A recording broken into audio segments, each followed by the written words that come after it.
अगर विश्वविद्यालय को टॉप किया तो हमें पढ़ाने वाले प्रोफेसर ने, जो कल तक कहते थे कि बड़ा अच्छा विद्यार्थी है, उन्होंने कहा कि ये अहिरों के बच्चे गाय भैंस चराना छोड़ करके विश्वविद्यालय टॉप करने लगे तो हमारे बच्चे कहां जाएंगे। उस दिन मुझे लगा कि जाति कुछ और चीज होती है। तो हमें तो समझ में आ गया, हमने अपने पढ़ाई के दौरान ही सीख लिया। लेकिन उत्तर प्रदेश में एक व्यक्ति जब मुख्यमंत्री बना और मुख्यमंत्री की कुर्सी चली गई और उनका घर जब गंगा जल से शुद्ध कराया गया, तब उन्हें समझ में आया कि हम तो अपने को अगड़ा समझते थे, हमें तो पिछड़ा बना दिया इन्होंने। अगर वो अमित शाह का बेटा है तो जय शाह बन करके करोड़ों रुपए की कंपनी एक साल में खड़ी कर लेगा, बीसीसीआई का चेयरमैन बन जाएगा। तो ये अमित शाह के बेटे को क्यों नहीं चिंता है कि हिंदू धर्म खतरे में, उसको बचाने जाना है। ये कहते हैं रामलला हम आएंगे मंदिर वहीं बनाएंगे। हमारे पुरखों ने मंदिर की लड़ाई नहीं लड़ी थी। मैं तो अभी टेम्परेरी प्रोफेसर हूं। मैं चाहूं तो कहूं कि आरएसएस इस देश और दुनिया का सबसे अच्छा संगठन है तो मुझे परमानेंट कर देंगे। मैं अगर उनकी तारीफ के कसीदे पढ़ूं कि हिंदू खतरे में है, हिंदू राष्ट्र भारत को बनना चाहिए, तो मुझे वाइस चांसलर बना देंगे। लेकिन वो प्रोफेसरी और वाइस चांसलरी किस काम की कि मैं अपने समाज के आगे आकर के उनसे आंख में आंख डाल करके बात भी न कर सकूं। किस बात की वो प्रोफेसरी होगी, किस बात का मैं वाइस चांसलर होगा। मैं यही आजमगढ़ का रहने वाला हूं, पड़ोसी जिला। एक जमाने में ये मऊ जिला भी आजमगढ़ का ही हिस्सा हुआ करता था। 2-3 जिलों के छोटे छोटे हिस्सों को जोड़ करके इसे एक अलग जिला बनाया गया। और अमूमन पूर्वांचल में आप कई 100 किलोमीटर की यात्रा करिए, यहां लगभग एक जैसी ही परिस्थितियां मिलेंगी, लगभग एक जैसी परिस्थितियां। गांव भी वैसे, गांव की बनावट भी वैसी, गांव में लोगों की बातचीत भी वैसी। थोड़ा बहुत भाषा का अंतर होता है, मिठास थोड़ी बढ़ती जाती है। जब इधर पूरब की तरफ बढ़े तो मिठास थोड़ी बढ़ती है। मैं तो आजमगढ़ में हूं, उधर अवधी का थोड़ा टच है। लेकिन उसके साथ साथ जो गांव में बस्ती आज भी जातियों के हिसाब से बनी होगी, वो यहां भी मिलेगी। दलित बस्ती अगर है तो वो कैसे दक्षिण और पश्चिम के कोने पर ढकेली जाएगी, ये अमूमन गांवों में निकलते चले जाइए, आपको ये चीज मिलेगी। बारिश के समय में आज भी सबसे ज्यादा खराब सड़कें उन्हीं बस्तियों के मिलेंगी, या अति पिछड़ी जातियों की जब जहां बस्तियां हैं। मैं अपने गांव से लेकर के बाहर तक जब भी जाता हूं, रिश्तेदारी में जाता हूं, तो ये देखता हूं आज भी किनके घरों में कच्चे मकान बचे हुए हैं, रहने को घर नहीं। आज भी किनके बच्चे स्कूल और विश्वविद्यालय जाने की उम्र में मजदूरी करने जा रहे हैं। ये देखेंगे आप कि जातिवार आप आंकड़े निकाल कर देखिए तो 90% जो बहुजन समाज है उनके घरों की स्थितियां लगभग 90% ऐसी है। तो शिक्षा, बेरोजगारी, बीमारी, ये सब चीजें आज भी वहीं की वहीं पड़ी हैं। और हमारे सामने यह कहा जा रहा है कि विकास हो रहा है। तो विकास का मतलब क्या बता दिया गया? सड़कें चमचमाती हुई 4 लेन 6 लेन सड़कें बनाई जाएंगी और सड़क की तस्वीर दिखाकर कहा जाएगा विकास हो रहा है।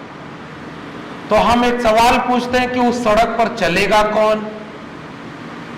ये तो सवाल हमारा है ना। हमारे लोग तो गांव की पगडंडियों से चल करके, जिसके पास थोड़ा बहुत खेत है वो खेत में जा रहा है, मजदूरी कर रहा है। जिसके पास खेत भी नहीं है वो कहीं और जाके मजदूरी कर रहा है, दूसरे के खेत में मजदूरी कर रहा है। तो ये 4 लेन 6 लेन सड़कों पर एक्सप्रेस वे पर चलता कौन है, ये हमारा सवाल है। आप कहते हैं विकास का मतलब सड़कें, आप कहते हैं विकास का मतलब चमचमाती हुई इमारतें, कल कारखाने। हम कहते हैं विकास का मतलब, ये माता सावित्रीबाई की तस्वीर यहां लगी हुई है, उसका कोटेशन, कि वो लोग मेरे ऊपर पत्थर, कीचड़, गालियां फेंकते चले गए और मैं इस भारत की बेटियों को पढ़ाती चली गई। तो जो सावित्रीबाई फूले और फातिमा शेख का संघर्ष था, जो ज्योतिबा फूले और उस्मान शेख का संघर्ष था, वो संघर्ष किस चीज के लिए था? शिक्षा के लिए। तो अगर आप कह रहे हो कि सबका साथ सबका विकास, तो पहली बात ये झूठी है कि इस देश में आज भी सबसे ज्यादा हत्या, बलात्कार, शोषण, अन्याय का शिकार कोई है तो वो बहुजन तबका है। इसलिए नारे की पहली लाइन झूठी है, सबका साथ नहीं है इसमें। और दूसरी बात, सबका विकास, तो विकास मतलब क्या? तो विकास मतलब सड़कें, विकास मतलब चमचमाती इमारतें, विकास मतलब होर्डिंग, विकास मतलब प्रचार। हम कह रहे हैं ये झूठ है। विकास हम तब कहते जब हर एक गांव में एक ऐसा सरकारी स्कूल बन जाता जो सावित्रीबाई फूले, फातिमा शेख, उस्मान शेख और ज्योतिबा फूले के सपनों का विद्यालय होता, तब हम कहते कि हाँ ये सबका विकास है। आज सरकारी स्कूलों में किसके घरों के बच्चे पढ़ने जा रहे हैं? जिसके घर में प्राइवेट स्कूल में पढ़ाने के लिए फीस के पैसे नहीं है, उन्हीं के बच्चे सरकारी स्कूलों में पढ़ रहे हैं। और आप आंकड़े निकाल करके देखिए, 90 से 99% बच्चे दलित, पिछड़े, आदिवासी घरों के हैं जो आज देश के सरकारी स्कूलों में पढ़ रहे हैं। सरकारी विश्वविद्यालयों में कौन पढ़ रहा है? तो शिक्षा, मुझे लगता है कि वह मिशन है जो फूले और डॉक्टर अंबेडकर का मिशन है। इन्होंने कहा शिक्षित बनो। मैं दिल्ली विश्वविद्यालय में पढ़ाता हूं, मैं इसी आजमगढ़ जिले का रहने वाला था। हम लोग बचपन में गाय भैंस चराया करते थे, और हम लोग तो चलो उस जाति से थे जिसको सीधे सीधे जाति के नाम पर शोषण करना नहीं सुना गया। हम लोग ओबीसी की वे जातियां थे जो थोड़ी संख्या में ज्यादा थी, थोड़ी जमीनें उनके पास थी, तो उनको, हमें पता ही नहीं था जाति क्या होती है। लेकिन हम जब बाहर निकल के इलाहाबाद विश्वविद्यालय तक गए और इलाहाबाद विश्वविद्यालय में अपनी मेहनत से, संघर्ष से अगर विश्वविद्यालय को टॉप किया, तो हमें पढ़ाने वाले प्रोफेसर ने, जो कल तक कहते थे कि बड़ा अच्छा विद्यार्थी है, उन्होंने कहा कि ये अहिरों के बच्चे गाय भैंस चराना छोड़ करके विश्वविद्यालय टॉप करने लगे, तो हमारे बच्चे कहां जाएंगे। उस दिन मुझे लगा कि जाति कुछ और चीज होती है। तो हमें तो समझ में आ गया, हमने अपने पढ़ाई के दौरान सीख लिया। लेकिन उत्तर प्रदेश में एक व्यक्ति जब मुख्यमंत्री बना और मुख्यमंत्री की कुर्सी चली गई और उनका घर जब गंगा जल से शुद्ध कराया गया, तब उन्हें समझ में आया कि हम तो अपने को अगड़ा समझते थे, हमें तो पिछड़ा बना दिया इन्होंने। मुझे लगता है कि अगर शिक्षा सबको मिली होती, स्कूल से लेकर विश्वविद्यालय तक सबके लिए होते, तो इस देश में हमारे बहुजनों के बच्चे इतने तैयार होते कि आज इस सभागार में नौजवानों की भीड़ बुजुर्गों और अधेड़ लोगों से ज्यादा होती। हमारे बच्चे आज कहीं और हैं, और नई शिक्षा नीति के तहत अब इस देश में विश्वविद्यालय और स्कूली शिक्षा को पूरी तरह से तबाह कर दिया गया है। और आज इस मंच, जो एक वैचारिक मंच है, जो एक मिशन का मंच है, वहां इस बात को पूरा पुख्ता तरीके से उठाने की जरूरत है। आज इसे पूर्वांचल के इलाके में अभी राजनीतिक दलों के जब चुनाव प्रचार होंगे, करोड़ों की रैलियां होंगी, बड़े बड़े मंचों से बड़ा बड़ा झूठ बोला जाएगा, वहां भीड़ होती है। वैचारिक कार्यक्रमों में थोड़े से लोग होते हैं, लेकिन इस बात का इतिहास गवाह है। बाबा साहब तो एक थे ना, महात्मा फूले उस जमाने में एक थे ना, जिन्होंने घर से बगावत की कि मुझे दलित पिछड़े बच्चों को पढ़ाना है, मुझे इस पूरे इलाके से पाखंड को दूर करना है। आज हम उन्हें याद करते हैं। 200 साल बाद, 300 साल बाद महात्मा कबीर तक जाएं तो 700 साल बाद, और तथागत बुद्ध तक जाएं तो हजारों साल बाद हम उन्हें याद करते हैं। वो लोग भी तो एक व्यक्ति थे ना, जो व्यक्ति से निकलकर विचार बन गए। और आज भी हम कहते हैं कि हमें बुद्ध का भारत बनाना है, हमें कबीर रैदास के सपनों का भारत बनाना है, फूले अंबेडकर पेरियार लोहिया कांशीराम के सपनों का भारत बनाना है, जिन्होंने बाम सेब का नाम दिया था। ठाकुर बाभन बनिया छोड़, बाकी सब हैं DS4। भाई ये तो तेवर था। आज हम कह रहे हैं तथागत बुद्ध के नारे बहुजन से हम सफर शुरू करते हैं और चले जाते हैं सर्वजन पर। समाजवाद की पृष्ठभूमि में दलित, पिछड़े, किसान, कामगार जातियों की बात थी ना, और वो समाजवाद कहां चला गया? तो आज तो जरूरत इस बात की है कि सच को लोगों के बीच बचाया जाए, और चुनाव की वो लाखों की भीड़ करोड़ों रुपए खर्च करके जो जुटाई जाएगी, मैं कहता हूं उससे ताकत ज्यादा इस छोटे से समुदाय में है, क्योंकि इनके पास विचार है, इनके पास दूरदृष्टि है, इनके पास स्वप्न है। उनके पास क्या है? वो तो भीड़ है, और जमहूरियत में भीड़ का बड़ा महत्व हो गया है। लेकिन मैं तो अभी इस मंच पर आकर के ऊर्जावान महसूस करता हूं कि ऐसे लोग जब पूर्वांचल में इस तरह से काम कर रहे हैं, तो ये वही पूर्वांचल की जमीन है जहां कभी हिंदू मुस्लिम के नाम पर दंगा नहीं होने की कोशिश कर, दंगे की कोशिश की गई, इसी मऊ गाजीपुर के इलाके में खूब कोशिश की गई, लेकिन कभी यहां के लोगों में नफरत नहीं थी, क्योंकि यहां के लोगों को यह बात पता थी, बेशक वो बाम सेब से ना जुड़े हो, बैकवर्ड माइनॉरिटी जो एम्प्लॉइज एसोसिएशन है, अगर सारे लोग उससे जुड़े नहीं हैं, लेकिन ये मानवर कांशीराम की जमीन तो है, लोहिया की जमीन तो है, यहां सांप्रदायिकता नहीं थी, और आज यहां पर सांप्रदायिक जहर बोया जा रहा है। किसके लिए? दलित, पिछड़े, आदिवासी घरों के नौजवानों के लिए बोया जा रहा है, क्योंकि उनके घर का बच्चा अगर वो अमित शाह का बेटा है तो जय शाह बन करके करोड़ों रुपए की कंपनी 1 साल में खड़ी कर लेगा, BCCI का चेयरमैन बन जाएगा। तो ये अमित शाह के बेटे को क्यों नहीं चिंता है कि हिंदू धर्म खतरे में, उसको बचाने जाना है? ये तमाम लोग जो नेता बने बैठे हैं, अंबानी और अडानी, ये सारे लोग किसके घरों के लोग? इनके लिए हिंदू धर्म खतरे में नहीं होता है। और जब दलित, पिछड़े, आदिवासी लोग शिक्षा और रोजगार की बात करते हैं, जाति के नाम पर शोषण के खिलाफ खड़े होते हैं, फूले अंबेडकर पेरियार के सपनों का भारत बनाने की शुरुआत करते हैं, तो हिंदू धर्म खतरे में हो जाता है। ये कहते हैं रामलला हम आएंगे, मंदिर वहीं बनाएंगे। हमारे पुरखों ने मंदिर की लड़ाई नहीं लड़ी थी, हमारे पुरखों ने स्कूल से लेकर विश्वविद्यालय की लड़ाई लड़ी, हमारे पुरखों ने आत्मसम्मान, स्वाभिमान की लड़ाई लड़ी। हम तो पेरियार की विरासत के लोग हैं, उन्होंने आत्मसम्मान आंदोलन खड़ा किया। अच्छा आप लोग बताइए, आप लोगों के घरों के आसपास अनगिनत मंदिर हैं कि नहीं है? ढेर सारे मंदिर हैं, गांव-गांव, सड़क चौराहे मंदिर बने हुए हैं। अगर उन मंदिरों से दलित, पिछड़े, आदिवासी घरों के बच्चों का कल्याण होना था तो आज तक हो जाना चाहिए था।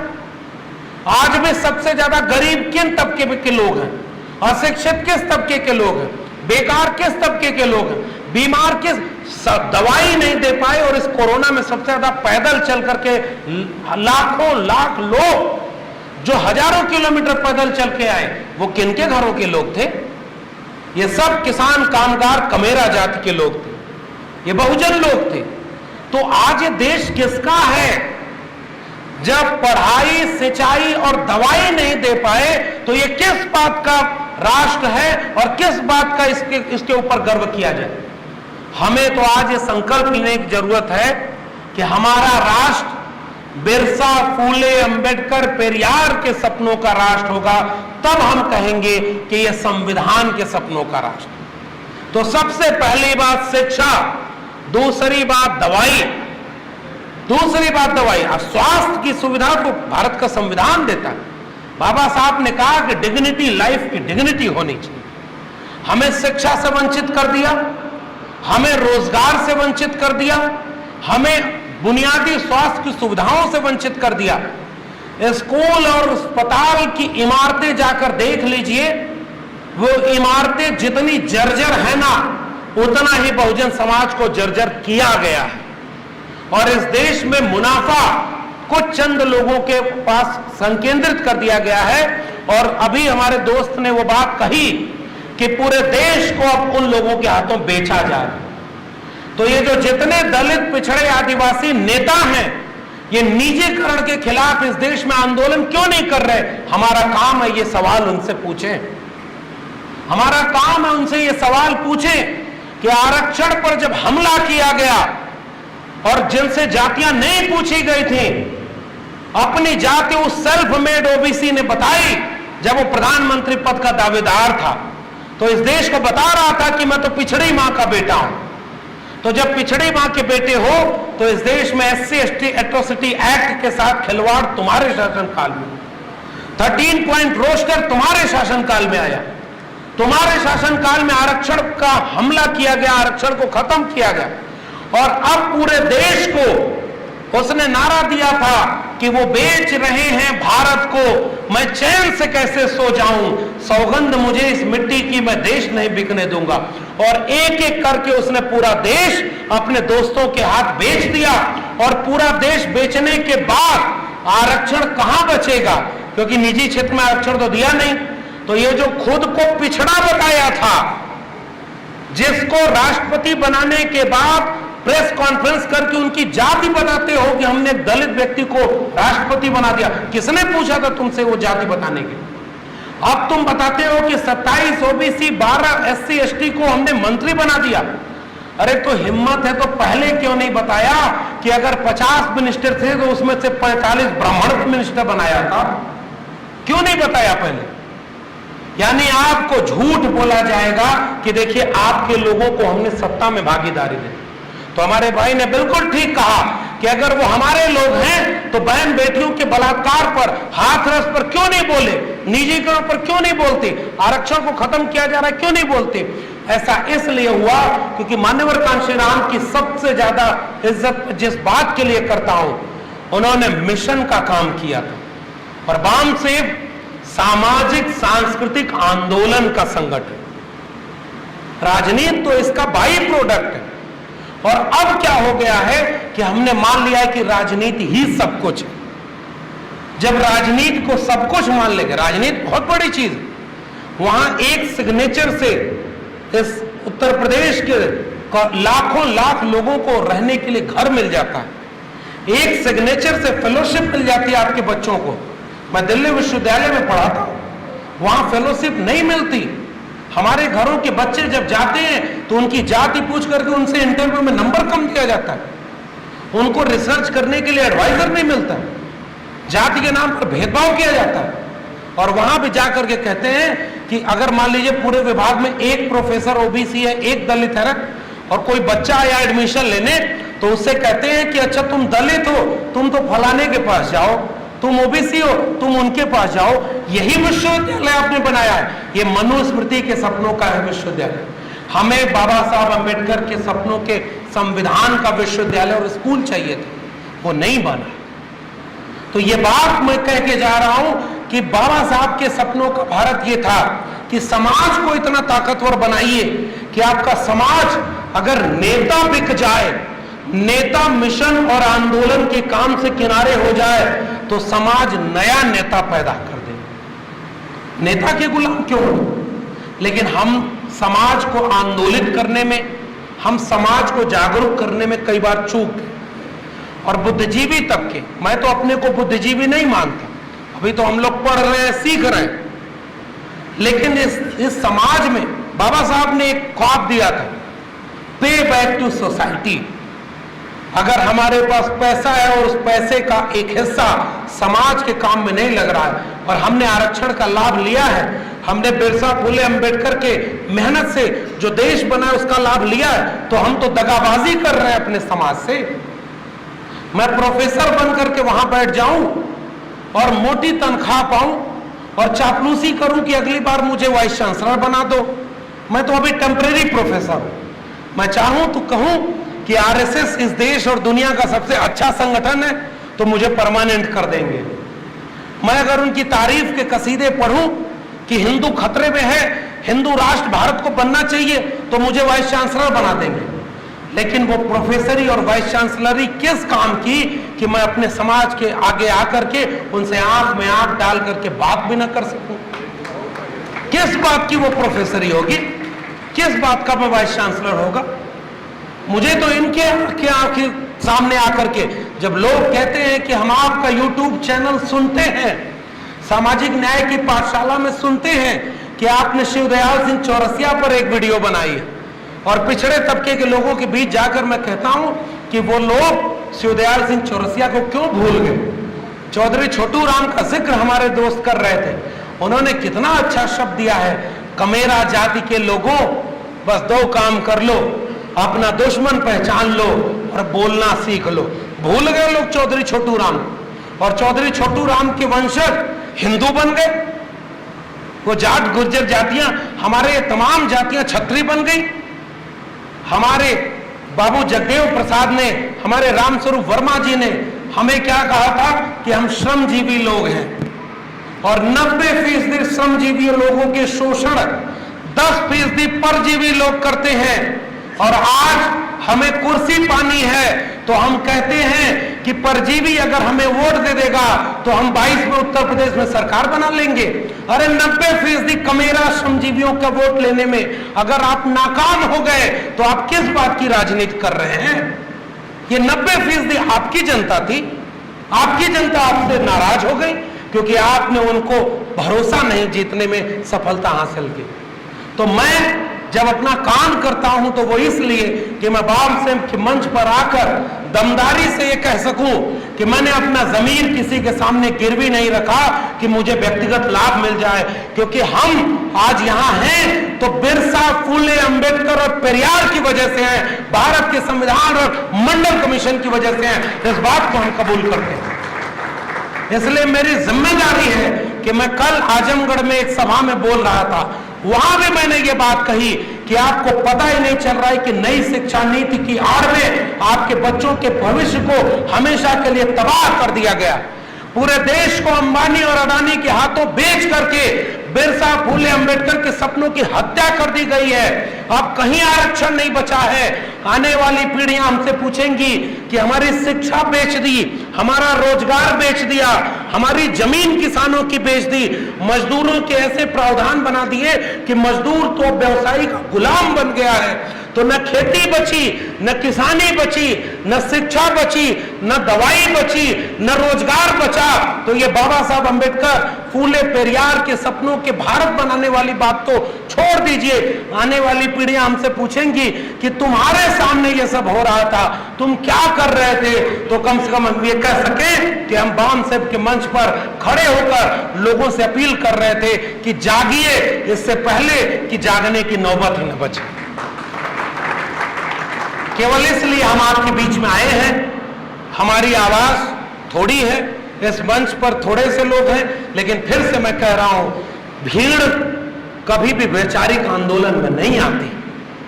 वैचारिक आंदोलन में अगर एक व्यक्ति भी रीढ़ से तन कर खड़ा है तो वो लाखों की भीड़ पर भारी पड़ेगा। इसलिए आप उस तेवर के लोग हैं, अपने गांव में चलिए, मैं भी चलूंगा। मैं इसीलिए आया, मैं अमूमन बचता था, मेरी नौकरी छीन लेंगे, वो कहेंगे कि तुम कहां जाके भाषण दे रहे हो, और वो हिंदू धर्म के खिलाफ। अरे काहे का हिंदू धर्म? अगर इस पिछड़े वर्ग के लोग हिंदू थे तो 2020 में देश के 48 केंद्रीय विश्वविद्यालयों में केवल 9 प्रोफेसर ओबीसी के क्यों हैं? जज ओबीसी दलित के क्यों नहीं है? व्यवसायी क्यों नहीं है? अंबानी अडानी हमारे घरों में क्यों नहीं पैदा हुए? अगर सब हिंदू थे तो हमारा हक किसने छीना? तुम्हारी लक्ष्मी की देवी अगर धन की देवी थी तो दलित, पिछड़े और अति पिछड़े के घरों में धन क्यों नहीं आया? अगर सरस्वती विद्या की देवी थी तो सरस्वती ने दलित, पिछड़े, आदिवासी बच्चों की शिक्षा का इंतजाम क्यों नहीं किया? ये झूठ बोलते हो, ये कोई हिंदू धर्म हमारा नहीं है। हम सब किसान, कामगार, कमेरा जाति के लोग हैं, श्रमजीवी जाति के लोग हैं। हमें तुमने झूठ बोलकर केवल दंगा में इस्तेमाल किया है, मुसलमानों के खिलाफ इस्तेमाल किया है। आइए मुट्ठी बांधे और कहें कि पिछड़े वर्ग के लोगों से भी ये अपील करता हूं कि दलित बस्तियों के सामने खड़े हो जाओ कि पूरे गांव में एक भी दलित या अति पिछड़े के साथ कोई अन्याय नहीं होने देंगे। ये है आपकी जिम्मेदारी। अपने गांव के चौराहे पर खड़े होकर कहिए अपने इलाके में एक भी मुसलमान की लिंचिंग नहीं होने देंगे। यह है हमारी जिम्मेदारी। हमारे सपनों के भारत में मोहब्बत है और उसी मोहब्बत की वजह से मैं जाते जाते आपसे यही अपील कर रहा हूं कि हमारे पुर के शिक्षा के लिए लड़े, हमारे पुर के स्वाभिमान के लिए लड़े। अगर जाति जनगणना नहीं होती है तो इस देश में जनगणना नहीं होनी चाहिए, ये हम संकल्प लें। और जाति जनगणना क्यों? क्योंकि मैं तो कह रहा हूं दलितों और आदिवासियों की जनगणना होती है, लेकिन मैं तो गर्व से कह सकता हूं ना कि जब SC/ST एट्रोसिटी प्रिवेंशन एक्ट के खिलाफ जब छेड़खानी हुई तो इस देश का पिछड़ा समाज पहली बार दलित समाज के साथ सड़क पर खड़ा था। यह एक ताकत की बात थी।